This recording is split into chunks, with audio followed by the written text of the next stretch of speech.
প্রথমে তোমাদের কাছে সরি চেয়ে নিচ্ছি, কারণ আমার ফোনের ক্যামেরা কোয়ালিটি খুব একটা ভালো নয়। আর আমার ঘরে লাইট আছে, কিন্তু ঘরে লাইটের যে পজিশনটা সেইটা ঠিক নয়। মানে আমার ড্রেসিং এরিয়ার একদম অপোজিট সাইডে আমার লাইটটা, সেই কারণে না এরকম ভিডিও মানে আয়নার সামনে আসলে আমার ভিডিওটা কালো কালো লাগে। তো চলো, হাই এভরিওয়ান, কেমন আছো তোমরা সবাই? আশা করছি তোমরা সবাই খুব ভালো আছো, সুস্থ আছো। তো এইটা আমার চ্যানেলে আজকে প্রথম ব্লগ যাচ্ছে। আমি সকাল থেকে কি করি, বেসিক কিছু জিনিস সেইটাই আমি শেয়ার করব। সবটা হয়তো শেয়ার করে উঠতে পারবো না, কারণ আমি ব্লগে যেহেতু অতটা পটু নয়। দেখো, সকালে আমি স্নান সেরে নিয়েছি, স্নান সেরেই আমি ব্লগটা শুরু করছি। স্নানটা আমি সকাল সকাল সেরে নেওয়ারই চেষ্টা করি, নইলে না একটু বেলা হয়ে গেলে আর আমার স্নান করতে করতে মানে অনেকটা লেট হয়ে যায়। তো তারপরে আমি এখানে দেখো ঘরের জানলার পর্দাগুলো খুলে দিলাম, আর স্নান সেরে আমার করে নিলাম স্কিন কেয়ারটা। আর তারপরে দেখো আমার এখানে চলে এসছে একটা পার্সেল বলতে এটা আমার নয়, আমার মেয়ের যেহেতু স্কুল স্টার্ট হয়ে গেছে সেই জন্য আমি ওর জন্য একটা বটল অর্ডার করেছিলাম, জিপার। সো সেইটাই এসছে, সেইটাই চলো তোমাদের সাথে চটপট শেয়ার করে নিই। ও তো নতুন বোতল দেখে খুব খুশি হয়ে গেছিলো বোতলটা দেখে। তো এই বোতলটা বেসিক্যালি আমারও খুব পছন্দ হয়েছে। এটা কিন্তু প্লাস্টিক নয়, এটা স্টেনলেস স্টিলের মধ্যে আছে বোতলটা। আর যেহেতু এরকমই ইউনিকর্ন প্রিন্টের মধ্যে আছে, ওর বোতলটা খুবই পছন্দ হয়েছিল। তো তারপরে দেখো আমি এখানে ব্রেকফাস্ট করে নিয়েছি, আর ব্রেকফাস্টের জন্য আজকে নিয়েছিলাম গোলা রুটি আর আলুর তরকারি। জানি না এটাকে আর কে কী বলে, বাট আমরা এটাই বলি। আর তারপরে দেখো ওর আর একটা বোতল এসেছিলো, যেটা কিনা এই বোতলটা আমি রিটার্ন করে দিয়েছিলাম, কারণ কি এটার কোয়ালিটি খুব একটা ভালো ছিল না। তো তারপরে দেখো দুপুরের রান্না বান্নার কিছু ক্লিপিং আর আমার নেওয়া হয়নি, যেহেতু প্রথমেই বললাম এটা আমার প্রথম ব্লগ। আমার যে ইয়েগুলো মানে সব ক্লিপিংগুলো আমি নিতে পারছি না, মানে আমার যেহেতু অভ্যেস নেই, বেশিরভাগ সময়টা আমি ভুলে যাচ্ছি। তো তারপরে এই সন্ধ্যেবেলায় আমি চলে এসেছি আমার ঘরে সোফাতে বসে জামা কাপড় ভাঁজ করতে। আমি এই সন্ধ্যেবেলাটাতেই জামা কাপড়টা ভাঁজ করি, কারণ সারাদিনে আমার খুব একটা সময় হয়ে ওঠে না জামা কাপড় ভাঁজ করার। সন্ধ্যেবেলাতেই ভাঁজ করি বসে বসে, এইটাই আমার একটু ফ্রি টাইম থাকে। তো দেখো সন্ধ্যেবেলায় এখানে আমি জামা কাপড়গুলো ভাঁজ করে নিচ্ছি, যে জামা কাপড়গুলো রোজকার কাচা হয়, আর সেই জামা কাপড়গুলো ভাঁজ করে নিচ্ছি, কারণ অনেক জামা কাপড় জমেছিল, ভাঁজ করাই হচ্ছিল না। তো দেখো এক এক করে পাট করে সব জামাগুলো আমি ভাঁজ করে নিলাম। আর তারপরে যে জামাগুলো যেখানে থাকে আলমারিতে ভালো করে গুছিয়ে রেখে দিলাম। আর এই যে পুতুলের শক্স, যেহেতু ফ্রাইডে ছিল, এটা ফ্রাইডেতেই আমি ব্লগটা শুরু করেছিলাম। সরি, আমি এটা সানডেতে শ্যুট করছিলাম। সানডেতে যেহেতু একটু কাচাকুচিটা বেশি হয়। তো জামা কাপড়গুলো দেখো ভাঁজ করে নিলাম। ভাঁজ করে নেওয়ার পরে আমি এখানে আমার বেডটাকে মানে নতুন চাদর পাচ্ছি। কিছুক্ষণ আগেই আমি চাদরটা তুলেছিলাম, সেটার ক্লিপিং আমার নেওয়া হয়নি। তারপরে দেখো আমি চাদরটা বিছানায় পেতে নিচ্ছি। আর এই চাদরটা, এই যে বেডশিটটা, আমার এই বেডশিটটা খুবই পছন্দের একটা বেডশিট, খুব ভালো লাগে আমার এই বেডশিটটা। তো দেখো বেডশিটটা এইভাবেই আমি মোটামুটি, আমার না ঘুম থেকে উঠেই বেড ক্লিয়ার করা হয় না, কারণ কি পুতুল শুয়ে থাকে। তো পুতুল যতক্ষণ না ওঠে ততক্ষণ পর্যন্ত আমি বেড ক্লিয়ার করতে পারি না। তারপরে বিছানাটা টান করে পেতে নেওয়ার পর, ঘরে না বিছানাটা গোছানো থাকলে ঘরটা মনে হয় যেন অনেকটা পরিপাটি লাগছে এবং অনেকটা গোছানো লাগছে। আর বিছানাটায় যদি ঠিক না থাকে তাহলে মনে হয় যেন ঘরটা কেমনই একটা অগোছালো হয়ে পড়ে আছে। আর আমি বিছানার বেডশিটটা এরকম চারিদিকে গুজে দেওয়াটাই প্রেফার করি, কারণ আমার ছোট বাচ্চা রয়েছে, এভাবে দেখতেও ভালো লাগে। আর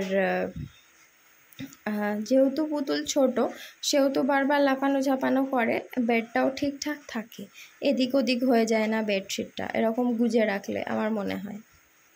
আর তারপরে দেখো আমি এখানে পিলো কভারগুলো পরিয়ে নিলাম। আর এই পিলো কভারগুলো না আমার বালিশের থেকে একটু বড়, একটু মানে অনেকটাই বড়, তাই আমার একটু অসুবিধাই হয়। আজ ফিটিংস করব, কাল ফিটিংস করব করে আর করাই হয় না। আর এখানে দেখো আমি বেডটা এরকম করে অর্গানাইজ করে রাখি। মোটামুটি আমি অর্গানাইজ করে রাখারই চেষ্টা করি সব জিনিস।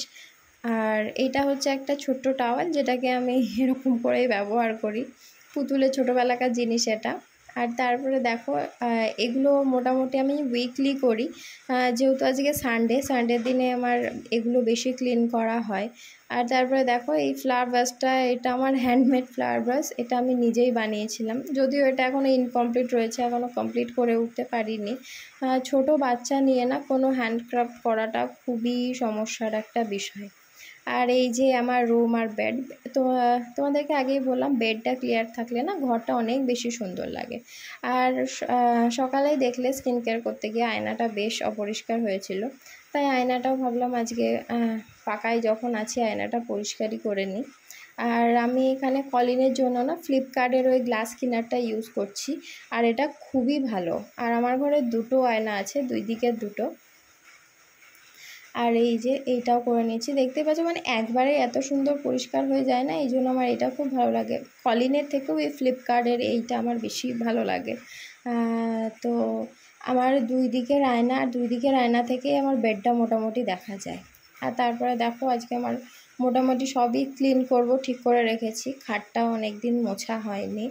আর হ্যাঁ, সবসময় আমি কলিন দিয়ে মুছি না, বাট যখন মনে হয় যে খুবই ময়লা হয়েছে বা খুবই ধুলো পড়েছে তখনই আমি কলিন দিয়ে মুছি। আর সবসময় কলিন দিয়ে মুছলে খাটের যে পলিশটা সেটা উঠে যায়, যেহেতু কাঠের জিনিস, যাদের বাড়িতে এরকম কাঠের জিনিস আছে।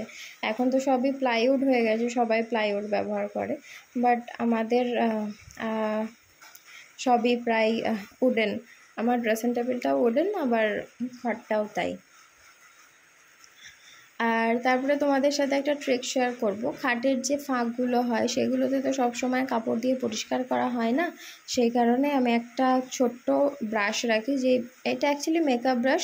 এই মেকআপ ব্রাশটা আমার প্রয়োজন হয় না বলেই ব্রাশটা দিয়ে আমি খাটের যে কোণার মধ্যে ধুলো জমে থাকে সেই ধুলোগুলো এরম করে পরিষ্কার করি। আর এইভাবে খুবই ভালো করে পরিষ্কার করা হয়, মানে একটুও কোনো জায়গায় ধুলো জমে থাকে না, সব ধুলোগুলো খুব ইজিলি ক্লিন হয়ে যায়।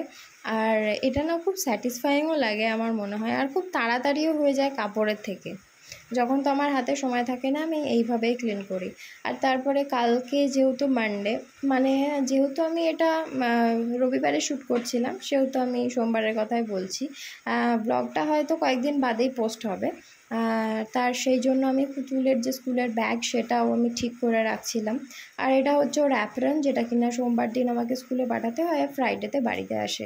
আর তারপরে ওর আই কার্ডটাও ভরে দিলাম। আর এখানে দেখো ওয়াটার বটলটাও আমি ভরে দিচ্ছি, ভরেছিলাম কিন্তু এটা আমি রিটার্ন করে দিয়েছি, এটা আর আমার পাঠানো হয়নি, কারণ এটা আমার না খুব একটা ভালো মনে হয়নি। তারপরে এখানে সকালবেলায় যেহেতু ওর মর্নিং স্কুল, মানে 9টার মধ্যে আমাকে বাড়ি থেকে বেরিয়ে যেতে হয় ওকে খাইয়ে দেয়, সেহেতু আমি সব জিনিসগুলো এক জায়গায় গুছিয়ে রাখার চেষ্টা করি, তাকে সকালবেলায় উঠে আমার বেশি চাপ না পড়ে। আর দেখো এই হয়ে গেল আমার রাতের কাজ। তারপরে এখানে আমি একটু বসে নিজেই বসেছিলাম আর ভাবছিলাম সকালে কটার সময় আবার তাড়াতাড়ি উঠতে হবে। তো এই হচ্ছে আমার আজকের ব্লগটা। আশা করছি ব্লগটা ভালো লাগবে, আর ভালো লাগলে সাবস্ক্রাইব করে পাশে থেকো। বাই।